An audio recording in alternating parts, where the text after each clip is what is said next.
Après avoir découvert que ma femme était assise sur les genoux d'un autre homme en public, je suis allé confronter mon beau-père, furieux de ce que j'avais vu. À ma surprise, au lieu de réprimander sa fille, il m'a dit d'avoir un peu plus de patience. J'étais hors de moi et j'ai insulté ma femme.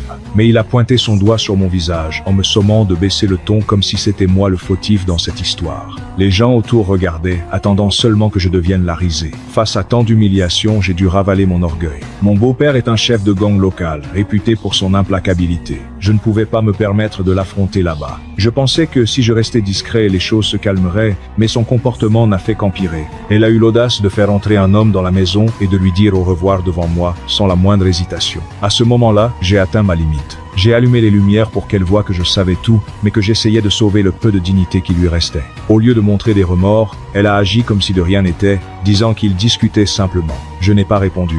Je suis monté à l'étage. J'avais déjà renoncé à notre mariage, ma seule préoccupation désormais était mon fils, mais elle avait déjà un plan. Elle est allée se plaindre à son père pour tenter de me forcer à demander le divorce. Quand je l'ai appris, je n'ai rien ressenti, j'étais surtout pressé de me débarrasser d'elle. Sauf que les exigences de mon beau-père étaient inacceptables. Il ne voulait pas seulement me mettre à la porte, il voulait garder mon fils. J'ai explosé de colère. J'abandonnerai tout, sauf mon fils. Je suis parti de là, déterminé à me battre jusqu'au bout. Le lendemain, mon beau-père a envoyé 2 hommes pour nous emmener, mon fils et moi, dans un parc d'attractions. J'étais méfiant, mais je n'avais pas le choix. Au parc, il m'attendait déjà. Il a ordonné à ses hommes de main d'emmener mon fils et m'a forcé à monter avec lui dans la grande roue. Arrivés au sommet, j'ai regardé avec horreur, d'en haut, ma femme monter dans la voiture et partir avec mon petit garçon. C'était un piège. J'ai tenté de réagir, mais il a sorti une arme. J'étais totalement sans défense. Il n'avait aucune intention de m'épargner. Mes propres accompagnateurs m'ont ligoté à l'intérieur d'une caravane abandonnée et ont commencé à asperger d'essence partout.